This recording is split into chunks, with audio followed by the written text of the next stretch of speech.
अगर मैं आपसे ये पूछूं कि अधिकार क्या होता है, संवैधानिक अधिकार क्या होता है, विधिक अधिकार क्या होता है, मूल अधिकार क्या होता है, मानवाधिकार क्या होता है, तो थोड़ा सा इसके कटराइजेशन को करने में आपको समस्या पैदा होगी। खैर, पीछे आप एक बड़ा गोला देख रहे होंगे। इस बड़े गोले का नाम हमने दे दिया है राइट या अधिकार। मतलब कि सीधा सा लग रहा है कि ये जो अधिकार है एक बड़ी अवधारणा, एक बड़ा कॉन्सेप्ट है, एक बड़ा विचार है, ठीक है ना। उसी के अंतर्गत छोटे छोटे गोले आप देख रहे होंगे जिसको हमने नाम दिया है संवैधानिक अधिकार, मूल अधिकार, विधिक अधिकार।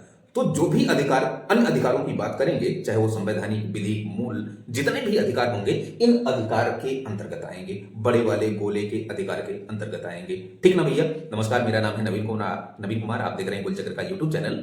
आज इसी टॉपिक को लेकर पूरा अच्छे से एक्सप्लेन करते हैं कि अधिकार क्या होता है, संवैधानिक अधिकार क्या होता है, विधिक अधिकार, मूल अधिकार, मानवाधिकार, सारे को कंफ्यूजन दूर करते हैं। ठीक है। तो सवाल है कि अधिकार क्या होता है। ये तो समझ में आया कि एक बृहद अवधारणा है, बड़ी अवधारणा है, बड़ा गोला है, समझ में आ रहा है।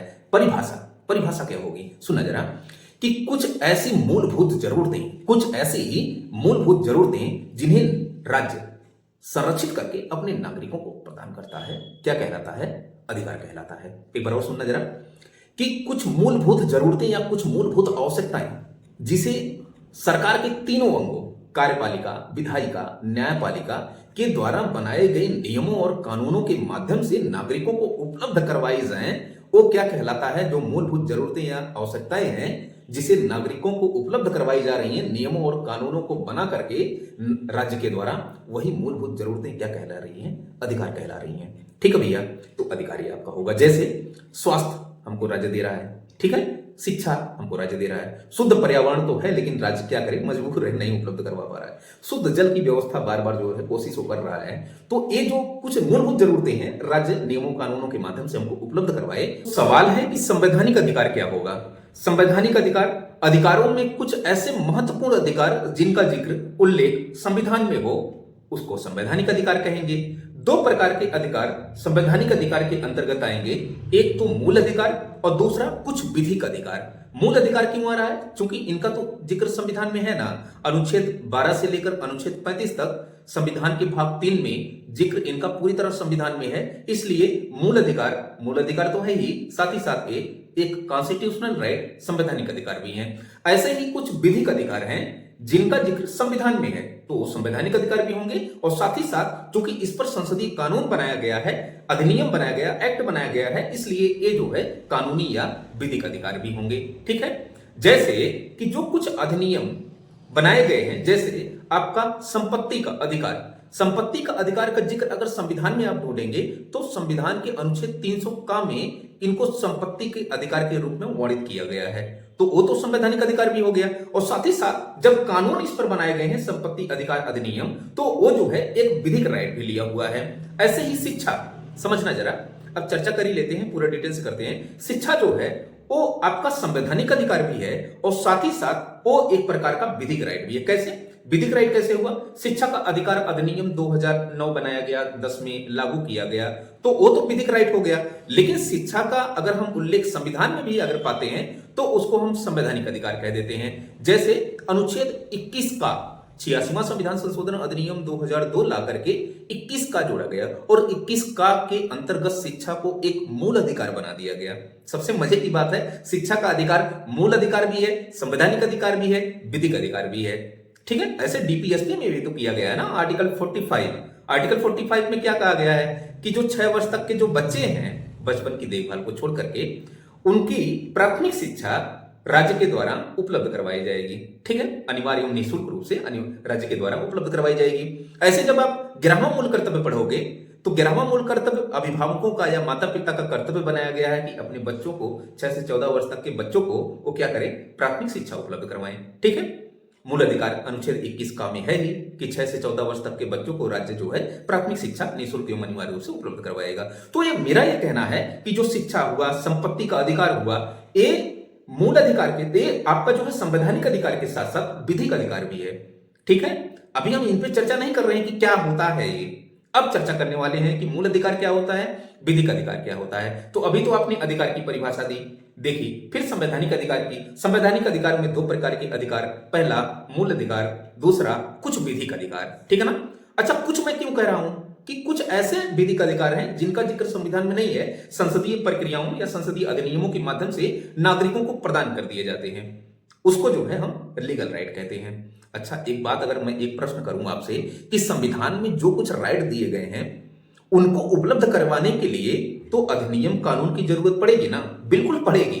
तो इसीलिए जब हम संविधान में वर्णित कुछ फंडामेंटल राइट्स होते हैं, कुछ अधिकार होते हैं, उनको प्रदान करने के लिए या फिर डीपीएसपी में कुछ बातें की गई होती हैं अधिकारों से संबंधित, या कर्तव्यों में कुछ बातें की गई होती हैं, मैं कह रहा हूं कि मैं अपने कर्तव्यों का प्रयोग करूं, दूसरों को अपने अधिकार खुद मिल जाएंगे, गांधी का कथन है। ठीक है, तो संविधान में वर्णित जो ये सब सारी चीजें हैं, इनको इंप्लीमेंट करने के लिए जब सरकार कानून बना करके अपने नागरिकों को उपलब्ध करवाए विधिक अधिकार, साथ ही साथ संवैधानिक अधिकार भी। ठीक है, खैर मूल अधिकार क्या होता है इसको सर बताइए। मूल अधिकार क्या होता है? मूल अधिकार अधिकारों में मतलब संवैधानिक अधिकार, संविधान में वर्णित कुछ ऐसे महत्वपूर्ण अधिकार, ध्यान से सुनिएगा, संविधान में वर्णित कुछ ऐसे महत्वपूर्ण अधिकार जो व्यक्ति के जीवन जीने के लिए बेहद इंपॉर्टेंट हो, जिनका जिक्र संविधान में हो, जिनके उल्लंघन पर आप directly supreme court, high court जा सके, ऐसे अधिकारों को हम मूल अधिकार कहते हैं। ये जो है न्यायालय द्वारा प्रवर्तनीय होता है, विधिक रूप से लागू होता है, ऐसे अधिकारों को हम मूल अधिकार कहते हैं। संविधान के जो है अनुच्छेद 12 से लेकर 35 तक इनका जिक्र किया गया है, भाग 3 में इनका जिक्र किया गया है, ठीक है ना। लेकिन ध्यान में रखिएगा कि जो संवैधानिक अधिकार है, 6 प्रकार के जो है मूल अधिकार हैं। मूल अधिकार इतने समय 6 प्रकार के, चाहे वो जो है समानता का अधिकार हो, स्वतंत्रता का अधिकार हो, शोषण के विरुद्ध अधिकार हो, धार्मिक स्वतंत्रता का अधिकार हो, संवैधानिक उपचारों का अधिकार हो, अल्पसंख्यकों के जो है लिपि भाषा, इनके जो है अपना अल्पसंख्यकों के जो है संरक्षण से संबंधित अधिकार हो। ठीक है, तो ये 6 प्रकार के अधिकार दिए जाते हैं। हालांकि जब अपना मूल संविधान था, मूल संविधान में 7 प्रकार के मूल अधिकार थे। एक संपत्ति का अधिकार भी था। संपत्ति के अधिकार को चूंकि जो है हम 9वीं अनुसूची आपको पढ़ाए हैं, तो उसको जाकर देख लीजिएगा। और बाद में जो है संपत्ति के अधिकार को 44वां संविधान संशोधन अधिनियम 1978 के तहत इसको संवैधानिक संशोधन करके मूल अधिकार की श्रेणी से हटा करके इसको विधिक अधिकार 300 का में डाल दिया गया है। ठीक है, तो ये मूल अधिकार है जिनका जिक्र संविधान में हो रहा है, जिनके उल्लंघन पर डायरेक्टली आप अनुच्छेद 32 का सहारा लेकर के सुप्रीम कोर्ट जा रहे हैं, 226 का सहारा लेकर के हाई कोर्ट जा रहे हैं। ठीक है, कानूनी रूप से लागू ये है, संवैधानिक रूप से बाध्यकारी है, राज्य इसको इंप्लीमेंट करने के लिए बाध्यकारी है। ठीक है, ऐसे जो है अधिकारों को हम मूल अधिकार कहते हैं। ध्यान से एकदम सुनिएगा कि इसमें संशोधन हो सकता है, लेकिन संवैधानिक अधिकारों में, मूल अधिकारों में कुछ ऐसे मूल अधिकार हैं जो संविधान का बेसिक स्ट्रक्चर लिए हुए हैं, जिनमें ना तो संशोधन हो सकता है, ना तो इनको हटाया जा सकता है, ना तो किसी प्रकार का हस्तक्षेप किया जा सकता है। केशवानंद भारतीयवाद बनाम भारत संघ का मामला 1973 में आया और कहा गया कि मूल अधिकारों में कुछ ऐसे मूल अधिकार हैं जो संविधान के बेसिक स्ट्रक्चर की भांति प्रतीत होते हैं, उनमें किसी प्रकार का हस्तक्षेप नहीं किया जा सकता संसद के द्वारा। ठीक है, तो ये आपका जो है मूल अधिकार। आते हैं विधिक अधिकार।